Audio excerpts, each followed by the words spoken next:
Hola, nuestro equipo está integrado por Flora Adelaida Rodríguez Rivera. Ana Laura Arreola Arriola. Avilene Hernández Amaro. Y Alejandro Flores Terrero.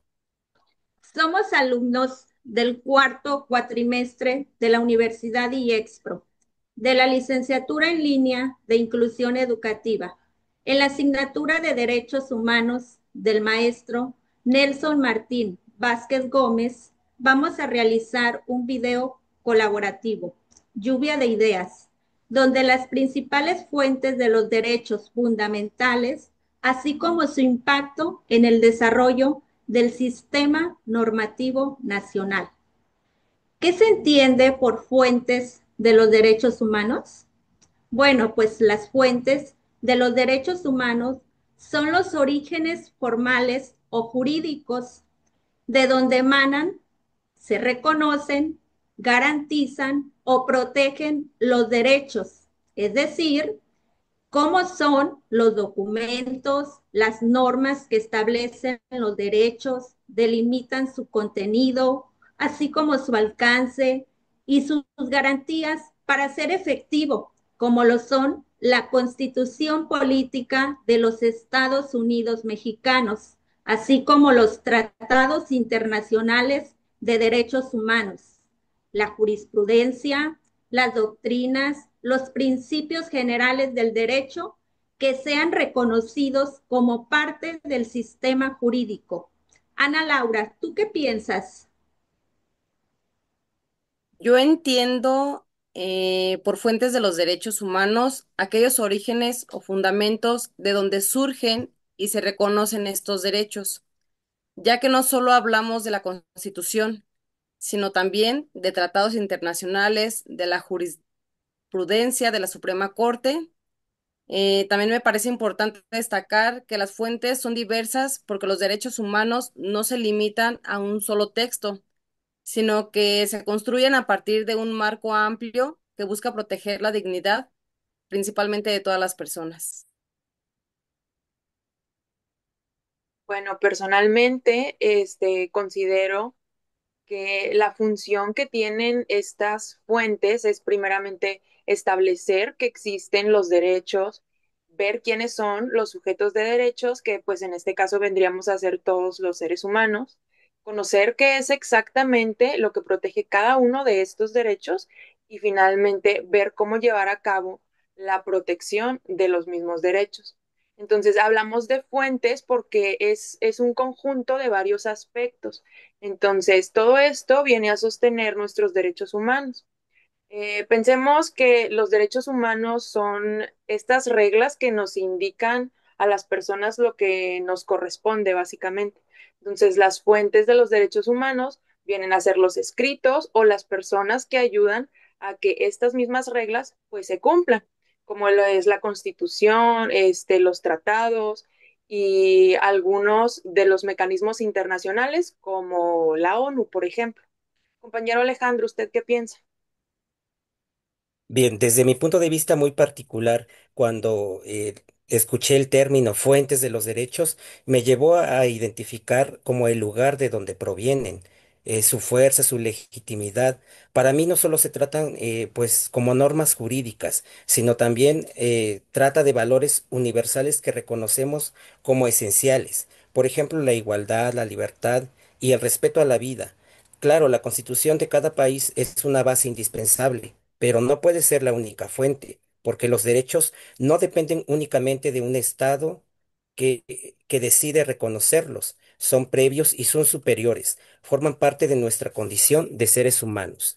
Coincido plenamente en cómo lo manifestaron, que son aquellos, o los derechos humanos son aquellos orígenes y fundamentos que les dan validez, reconocimiento y obligatoriedad. Esas son las fuentes, aquellos documentos que los están sustentando.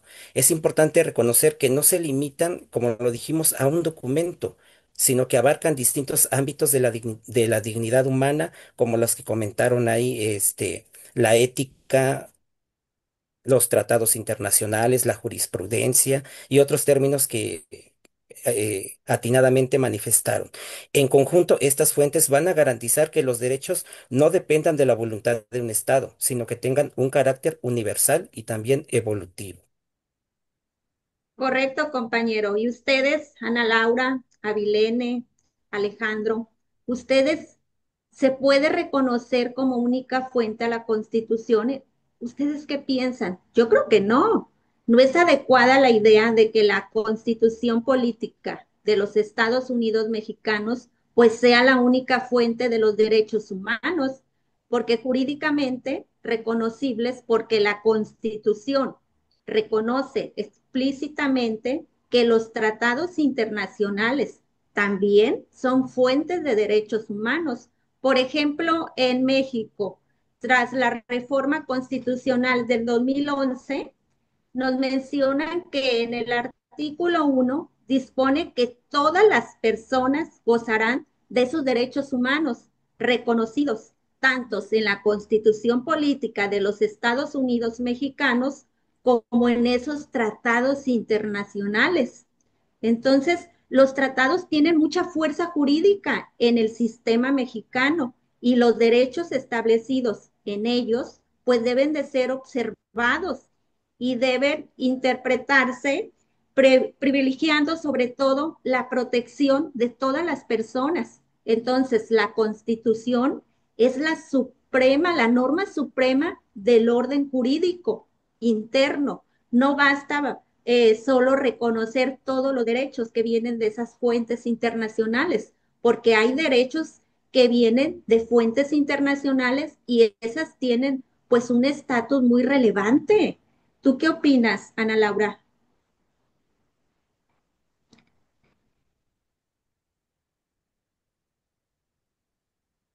¿Qué piensas? ¿Se puede reconocer como una fuente a la Constitución? Yo considero que no podemos ver a la Constitución como la única fuente.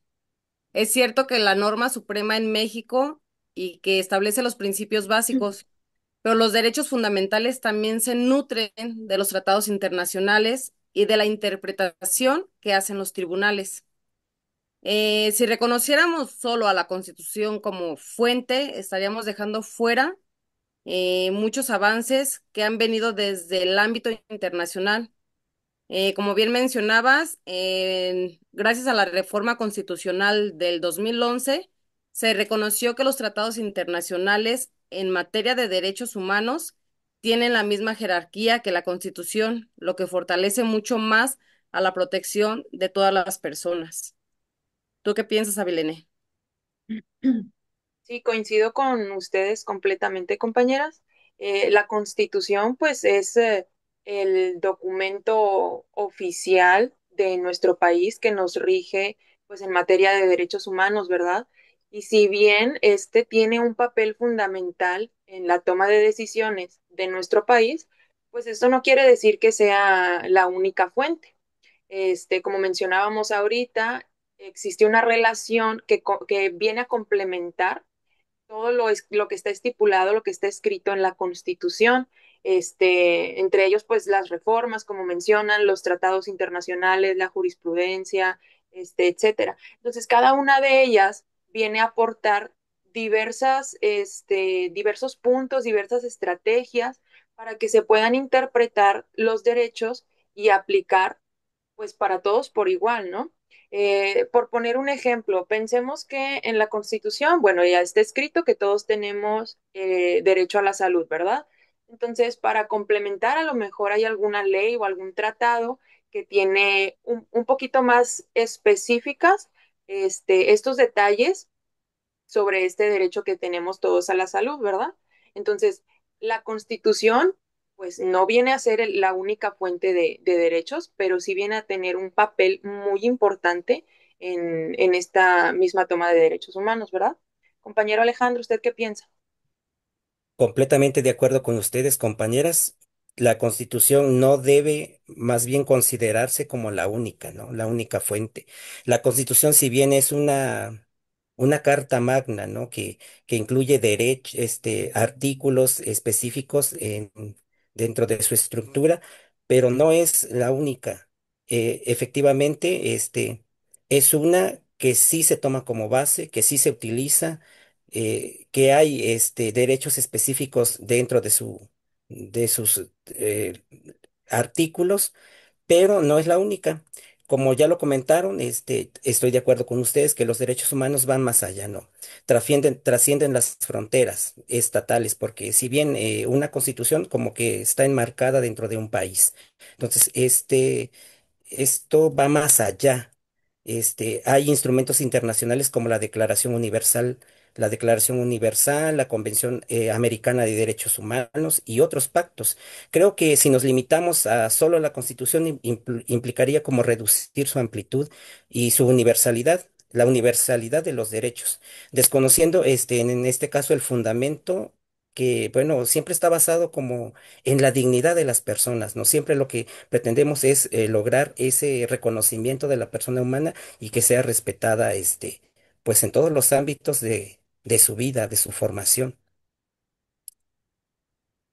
¿Y por qué es importante la inclusión de esos tratados internacionales a las fuentes de donde emanan los derechos humanos? Bueno, pues yo creo que para que exista mayor amplitud, mayor protección y los tratados internacionales pues reconocen esos derechos para que todas las personas tengan protecciones.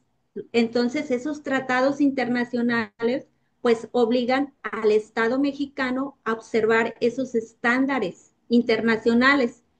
Cuando México ratifica un tratado de derechos humanos, entonces México, ¿qué va a pasar? Pues va a adquirir obligaciones ante otros estados y ante organismos internacionales. ¿Y eso qué va a implicar? Pues distintos mecanismos de vigilancia o sanciones también si México incumple.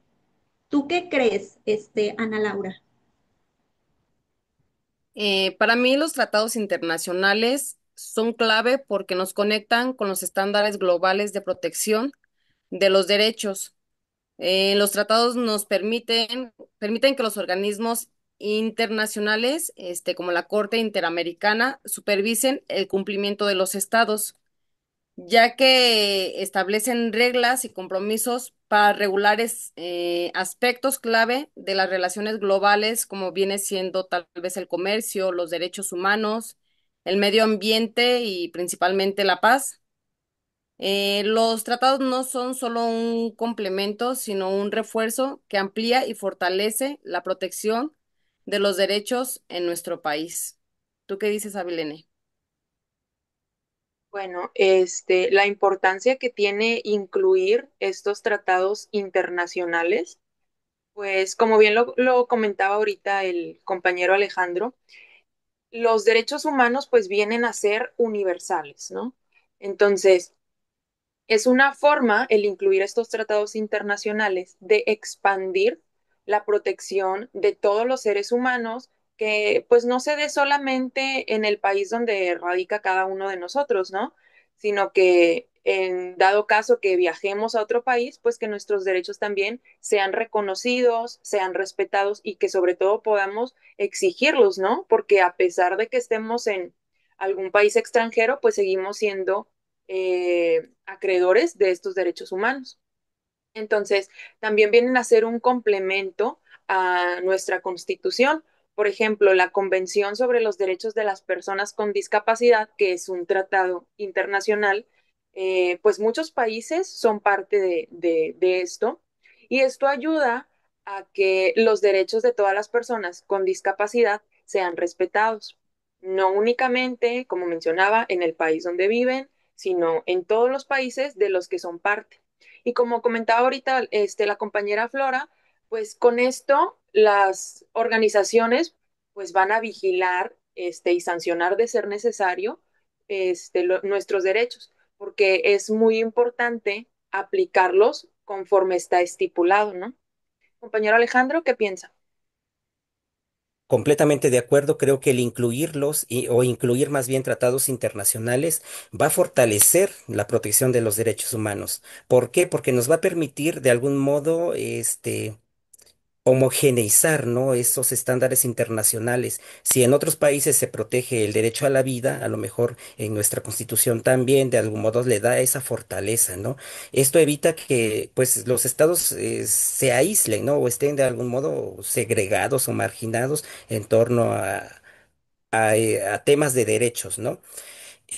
Además, bueno, estos tratados van a brindar una base de garantías, nos van a garantizar, ¿no? Que lo que los estados tienen que ofrecer a las personas, incluso en situaciones donde las constituciones sean insuficientes o estén desactualizadas. Hemos escuchado, ¿no? De países donde definitivamente no se tiene el derecho a la educación, por ejemplo, ¿no?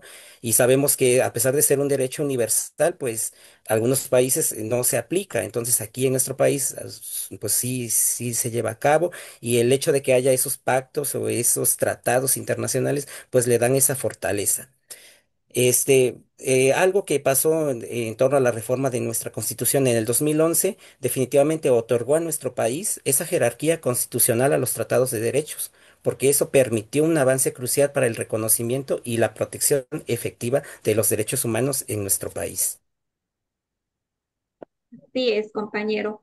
¿Por qué es importante la actualización de los catálogos de derechos y garantías? Bueno, pues porque las realidades, ya sean sociales, políticas, tecnológicas, culturales, pues todas van cambiando con el tiempo y los problemas que van enfrentando las personas, pues van evolucionando. Entonces, mantener actualizado el catálogo de los derechos y garantías, pues es una clave porque existen nuevos derechos emergentes. ¿Cuáles derechos emergentes pueden existir? Pues los derechos ambientales, derechos a los grupos vulnerables, mayor inclusión para las mujeres, para las personas con discapacidad, para la población indígena, entre infinidad. Entonces, los organismos internacionales de derechos humanos, ellos siguen trabajando, desarrollando nuevos tratados. Entonces, un catálogo actualizado va a fortalecer la seguridad jurídica y, por supuesto, la justicia. ¿Qué piensas tú, Ana Laura?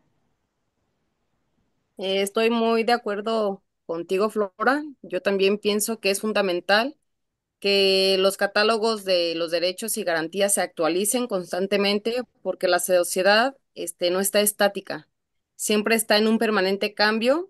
Los derechos humanos no pueden quedarse estáticos ya que deben responder y actualizarse a nuestra realidad, a lo que estamos viviendo. La actualización de estos catálogos no solo nos garantiza una mayor justicia social, sino que asegura que el sistema normativo nacional siga siendo vigente y capaz de responder, a los retos actuales. Este, la actualización constante de estos catálogos, podríamos lograr un sistema normativo nacional más justo y más sólido, siempre viendo las necesidades de todas las personas. ¿Cómo ves, Avilene? Y claro, completamente de acuerdo, con ustedes, compañeras. Actualizar los catálogos de derechos y garantías, pues es bastante fundamental, ¿no? Igual que se ha hecho con las reformas a la Constitución, que también pues ya hemos tenido varias, 256, si no mal recuerdo, Efectivamente, actualización. compañera. Ok, gracias. La actualización, pues sí es fundamental, ¿no? Como decía la compañera Ana Laura, pues la sociedad está en constante cambio. Entonces, puede que el ser humano sea lo mismo en su esencia, por decirlo de alguna manera, pero pues actualmente estamos rodeados de tecnología, la dinámica familiar también no es estática, va cambiando. Entonces, con las actualizaciones, pues podemos evitar caer en vulnerabilidades. Entonces, cuando se actualizan, nuestros derechos quedan establecidos de una mejor manera, quedan más específicos, por así decirlo. De igual manera, hace algunos años, pues no se hablaba igual de la inclusión que como hablamos actualmente de la inclusión, le damos más énfasis. Entonces, hoy en día las personas por así decirlo, de los grupos vulnerables, que son personas con discapacidad, poblaciones indígenas, personas con diferente orientación sexual, etcétera, pues eran personas que se les atacaba, ¿no? Mayormente. Ahora, gracias a todos esta promoción de los derechos, pues pueden ser y deben ser incluidas y reconocidas pues por todo el Estado mexicano, ¿no? Con esto fortalecemos la equidad, la igualdad entre todas las personas. Y otro aspecto también importante de destacar, pues es la prohibición del maltrato animal, que antes pues nada más también era como pues los seres humanos, ¿no? Y ahora ya se está tomando un poco más en cuenta también el maltrato animal, que pues antes no se hacía.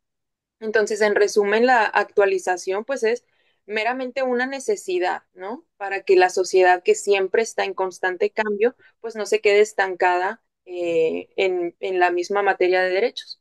Compañero.